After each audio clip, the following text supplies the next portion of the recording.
Hi, hello, good day to everyone. Okay, so welcome to mathematics class. My teacher.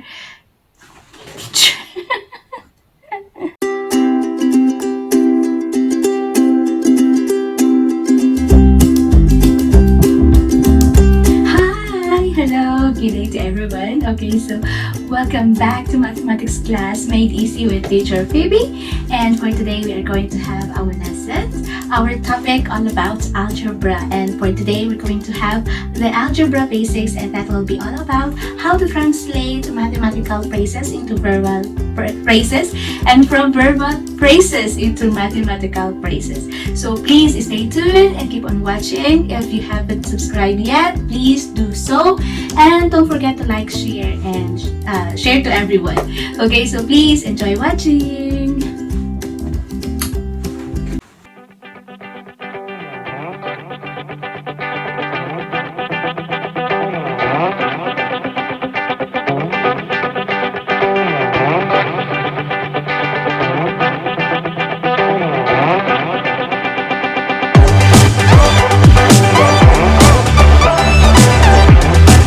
Now, I have here a question for you. Are you familiar with the following? This one? Right. So this means no smoking, children are crossing, pedestrian lane, and no U-turn. So you will see all of these symbols or signboard there, anywhere, somewhere there down the road.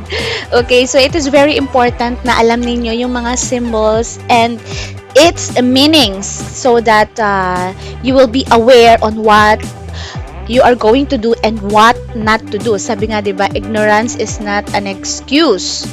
Okay? So, yan. Along with these symbols, what we are going to have today will be the symbols and its meanings in mathematics. So in mathematics, we have a lot and plenty of symbols and its meanings. At importante na alam natin yon. It's because we need it most especially when we are going to solve problems. You know naman, mathematics has a lot of word problems, problems there, problems here, problems anywhere.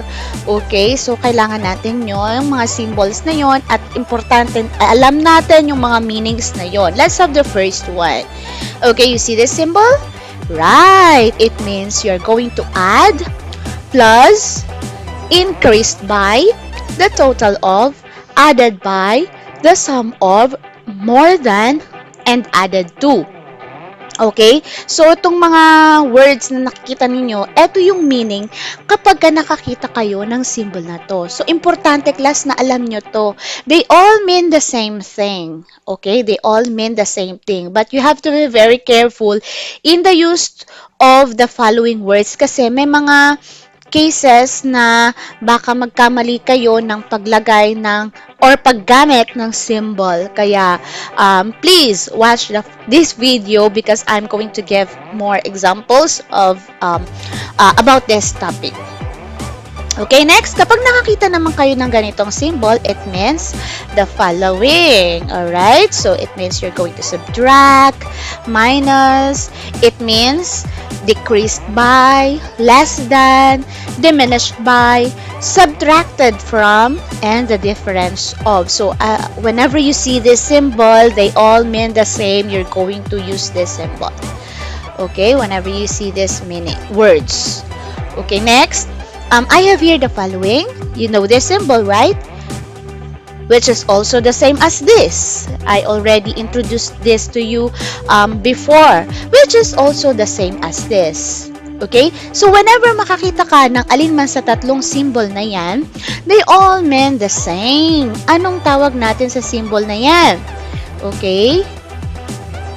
Ayan. So, it means you're going to multiply or times, usually times, multiplied by the product of, and as we talk about algebra, alright, kapag pinag-uusapan natin yung algebra, there is no symbol between variables. Meaning, it's still multiplication. Okay? So, yan. Importante na dapat ay alam ninyo na kapag wala kayong nakitang symbol between a number and a variable or magkakatabing variable, the invisible operation is multiplication. It is already implied, kumbaga. Alright, so don't you worry, I'll be presenting examples. Okay, next we'll have the following. Alright, so you see the symbol, you know this symbol, right? And it means the same thing with this and this one. Alright, so sinabi ko na noon na uh, whenever you see fraction, the implied operation here is division. Okay, so usually when we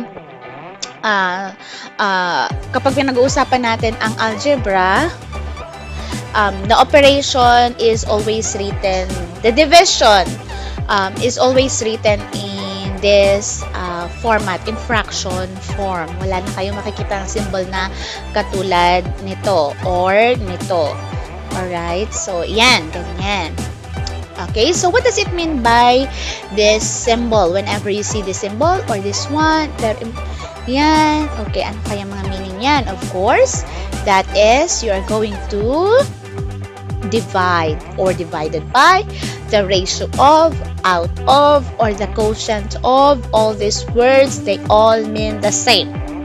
Divide, okay? Division sign or division symbol.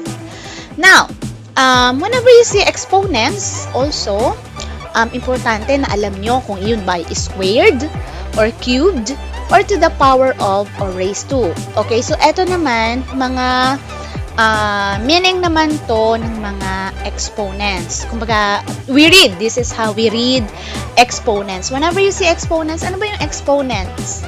Those are the smaller number attached to a number or a letter. Okay, so naka-attach sila, written in the upper right portion of its base. Okay, so squared, maliit na exponent na 2, cubed, maliit na exponent na 3, and we read exponents as to the power of raised to.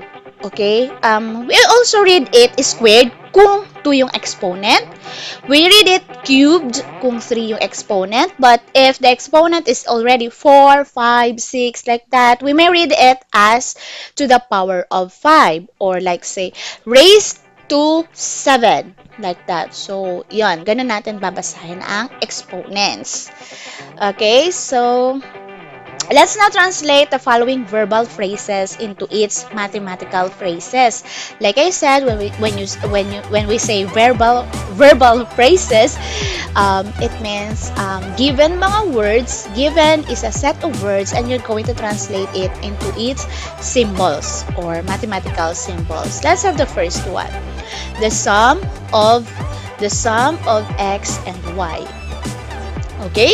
So, ang mga keyword natin dito ay yung sum, x, and y. Nakikita niyo yung mga gumagalaw na yan? Okay. Yan. So, importante kasi na alam natin yung mga meanings ng symbols na I presented already a while ago.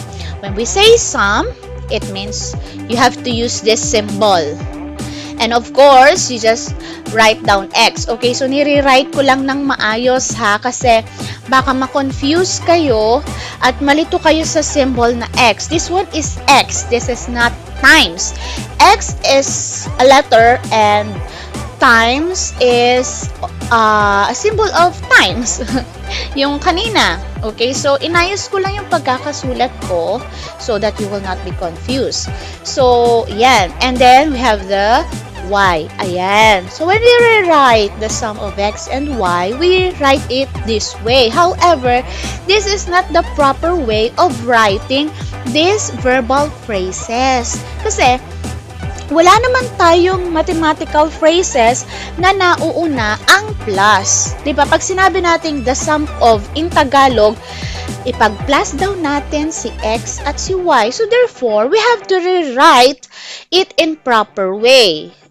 Igigit na natin si plus, iuusod natin doon si X at syempre si Y. So, nasa gitna si Y. So, ang keyword ninyo lagi ay pag nakakita kayo ng sum of, lagi yon nasa gitna. And that is already your final answer. Okay? Let's have the next one. A number decreased by 3. Okay? So, ano yung mga keywords natin dito? A number. Ayan. Di ba you see here a number? When we talk of number, hindi talaga ito yung literal na number, ha? In algebra, this is not literally the numbers like 3. It's not it. It's not like 4. It's not 20. Hindi ito yung basta na lang na pumasok sa kukote natin tas isusulat natin, ha? It's not it. I'm telling you, okay? Decreased by 3. So, in algebra, etong a number na to, automatic, these are any letters from the alphabet. Okay? So, pwedeng A, B, C, or D, or F, G, H, I, so on and so forth, up to Z. Okay? Pipili ka lang ng isang letter na ipapalit mo doon sa number na yon. Alright? Yun. Ganun lang. Ganun lang kasimple. A number. Okay, so decreased by means you're going to use the symbol minus and then 3, of course. You have to write 3. And then, yeah, that's it. Iusog lang natin ng konti kasi hindi naman pwedeng magkalayo sila. Hindi naman sila long distance relationship. So, iusog lang natin ng konti. And that is already our final answer. Yun, ganun lang. Okay? So, medyo mahihirapan lang kayo ng konti kapag kahalo-halo na yung operations nakikita ninyo. Pero, like I said, you just have to be very careful. Analyze the situation first. Next, the product of 5 and a number. Let's have another example. The product of 5 and a number. Okay? So, ang keywords natin doon ay yung product of 5 and a number. Okay? So, product means we're going to use the multiplication symbol. Okay? Kung nare-recall nyo ulit yung symbols natin kanina ng bawat words. And of course, 5 and a number. Like I said a while ago, kapag nakakita kayo ng number, it means one thing, ha? It's not the numbers that you think of. It's automatic, any letter from the alphabet. Okay, so you will see here that your mathematical phrase is already written in this way. And if we're going to take a look at this, it's mathematically wrong because we don't have such thing na nauuna ang operation. Okay? Kinakailangan ayusin natin. Kumbaga, kung ita-translate natin sa Tagalog, ano ba ang sabi? The product of. Ibig sabihin, ipag-times daw natin si 5 at saka yung number na yon. So, therefore, nasa gitna to. Ito lagi ang keywords nyo kapag nakakita kayo ng product of. Ibig sabihin, mapupunta yung product, yung multiplication symbol natin sa gitna. And then, ilipat natin si 5 dun sa unahan. And then, si X, syempre, dun sa dulo. Okay? Kumbaga, nilipat lang natin yung multiplication symbol sa gitna. However, this is the most important thing in algebra. Okay? Hindi tayo pwedeng magsulat ng multiplication symbol na ganyan. Bakit? You will be confused.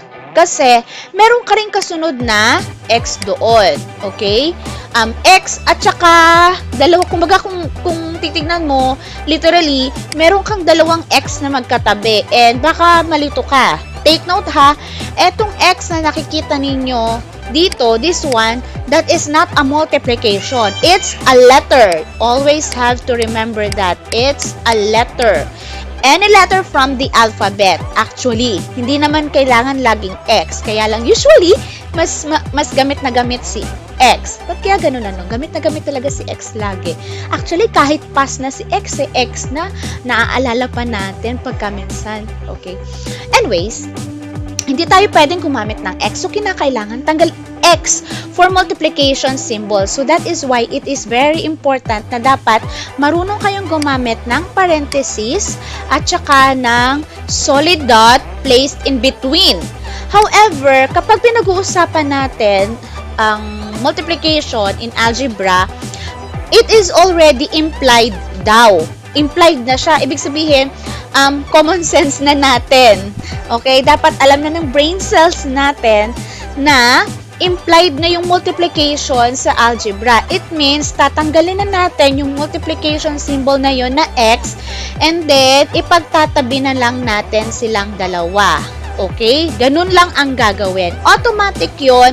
Alam natin that there is an invisible operation there na times or multiply. Okay? So, there you have it. And that is already your final answer. 5x.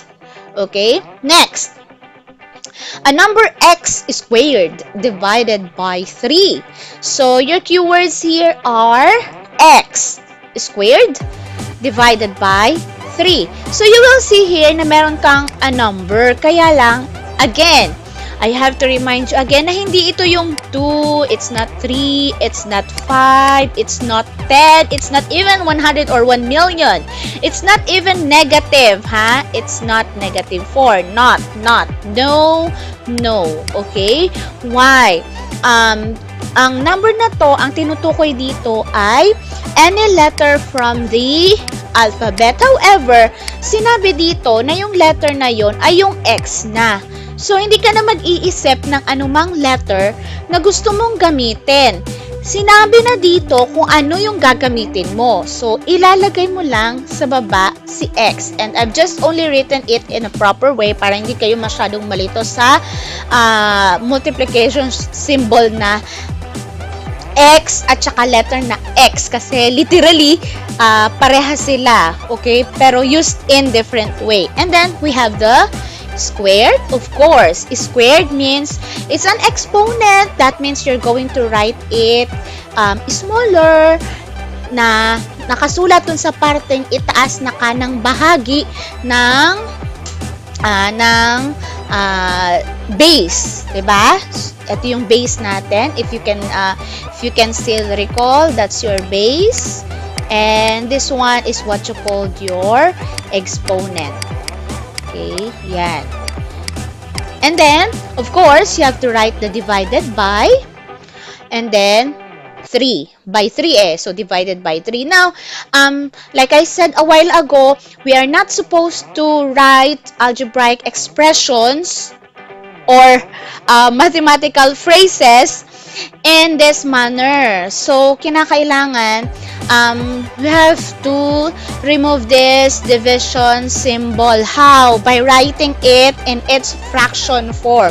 So, therefore, we're going to have x. I-rewrite lang natin, ha? Okay? Yan. I-rewrite lang natin ng maayos kahit saan mapunta yung ballpen mo. Basta dapat ganito yung tamang pagkakasulat. Si divide, mawawala. Okay, pero mapapansin nyo, mapupunta siya doon, pero papalitan nyo lang siya ng parang bar. Okay? And then, si 3, ililipat natin doon. And that is already your final answer. X squared divided by 3. Okay? Next. Let's have thrice the sum of 5 and a number. You have your thrice. Ano ba ibig sabihin ng thrice? Thrice is a verbal phrase for multiplication. Thrice, from the word 3. 3 times. Okay? So, yun ang ibig sabihin ng 3 times. Meron din tayong tinatawag na twice. And twice means 2 times. So, times, makikita nyo, di ba, may times, therefore, you're going to multiply. Thrice, the sum of 5 and a number. Ayan, medyo a little bit complicated na siya kasi medyo madami na yung operation na makikita nyo. 3 times na, tapos, may sum of pa, ano yung pinapasum sa'yo? Yung 5 at saka a number na yon. And how do we do that? Okay, so yan. Yan yung mga keywords natin. 3. Okay, binaba ko si 3. And then, si sum of, so, syempre, plus yon. And then, ano yung pinapa-plus sa atin? Si 5 daw. At saka, a number. A number, which may be any letter from the alphabet. So, pwedeng X. Okay? And then, diba, eto pa lang yun. Nasulat pa lang natin si the sum of. Kasi, eto yung keyword nyo. Pag nakakita kayo lagi ng the sum of, kapag may of, yan kasi yung keyword natin, ibig sabihin, ang tinutukoy dito ay ipag-plus mo daw muna si 5 at saka yung a number na yon. So, that is why nagkaroon tayo ng ganto. And, you will see na parang may humabol na isang verbal word dito, I mean word mismo, na thrice. Kaya ang gagawin natin, ikukulong natin sa parenthesis si 5 plus x. And you know very well, di ba, na sa kanina, inintroduce ko na aside from using the x for your symbol and solid that for your symbol, we may also use the symbol parenthesis to denote multiplication. So that is why no need to write solid dot or an x here kasi meron na tayong parenthesis dyan na nagpapahiwatig na meron kang thrice the sum of 5 and x. So that's how you're going to write verbal phrases into its mathematical phrase. Okay? Yan. Tapos iusog lang natin siya ng konti. Kasi medyo malayo. Hindi naman pwedeng ganun tayo kalayo. Kaya hindi naman sila long distance relationship. So your final answer must be written in that way. Yung close sila. Okay? So your final answer is that. Alright, so let's have the following. How about this one? Kasi sabi natin, it is really very important na alam niyo kung paano alam niyo yung meaning ng mga symbols natin. Okay? At alam niyo dapat kung ano yung gagamitin ninyong symbol whenever you see those words. Kasi importante yon sa pag-solve ng problem. Pero hindi muna tayo magsasolve ngayon. Ang gagawin natin ay ita-translate lang natin tong problem na to in its mathematical phrase. So, kumbaga, gagawan lang natin siya ng symbol. Kasi importante na marunong tayo ng mag-translate importante kasi yon sa pag-solve. Okay? Okay, so it says here that Lorna is X years old now. Okay? So, what is her age 5 years from now? Ang simple, class. Ang simple. Okay? Si Lorna daw ay X years old ngayon. So, ibig sabihin, ang age ni Lorna ngayon ay X. Hindi natin alam. So, lagay natin age now. Okay? Oh, wait. Sorry. That must be age. Age. Nagtutong ko yung age now. Age now. So, ang age now ni Lorna ay hindi natin alam. Pero, we can represent it by X. Kasi, hindi talaga natin alam. Okay? Kung ano yung edad niya. Pero sinabi na ang edad niya ngayon ay X. Ayan, kita nyo naman, di ba, sa problem natin, X. Now, what is her age 5 years from now? In Tagalog, ano daw yung edad niya 5 years simula ngayon? So, kung halimbawa, ako si Lorna, kung 10 years old ako ngayon, ilang taon na ako 5 years simula ngayon? Paano natin isosolve yung paano natin i-write yung problem? 'Di ba? 10 plus 5, 'di ba? Tama? Kaya lang, in this case, hindi tayo pwede kasing gumamit ng number kasi X ang sinabi. So, therefore, ibig sabihin, dagdagan ko ng 5 taon yung edad ni Lorna. That is how you are going to write this problem in its mathematical phrase. Okay? Next. Rian is twice as old as her brother now. What is her age 10 years ago? Okay, so in this case, medyo gumamit ng mga words like twice. Ano ba ibig sabihin ng twice? Twice means 2 times. Okay? Yan. And gumamit ng 10 years ago. So, ibig sabihin 10 years ang nakalipas. Ibig sabihin nung nakaraang 10 taon pa. Okay? Yan. How are we going to write this problem in its mathematical phrase? So, ganito lang. Sa Tagalog, si Rian daw ay doble ang edad niya doble yung edad niya sa edad ng kapatid niya. Nakuha niyo ba? Okay, si Rian daw, doble yung edad niya sa edad ng kapatid niya. Nakuha niyo ba? So, kunwari, hindi naman natin alam kung ano yung edad ng kapatid niya ngayon. So, kung hindi natin alam kung ano yung edad ng kapatid niya ngayon, gagamit tayo ng letter doon. Okay? So, gagamit tayo ng X. Okay? Ang mahiwagang X. Okay. Ngayon, sinabi dito na si Rian daw ay 2 times ang edad. So, ibig sabihin, tabihan mo lang to ng 2. Diba? Because in algebra, operation is already implied. Ang nasa gitna nito ay times. Okay? So, tuloy tayo. What is your age 10 years ago? So, ibig sabihin, ang gagawin mo, mag-minus ka lang ng 10 doon sa 2x. Okay? Yan. So, therefore, that is already your final answer. Right? Okay, so I hope you learned a lot in this lesson. Please continue to watch the videos that I will be uploading very soon. And thank you and bye-bye. God bless everyone. Mwah!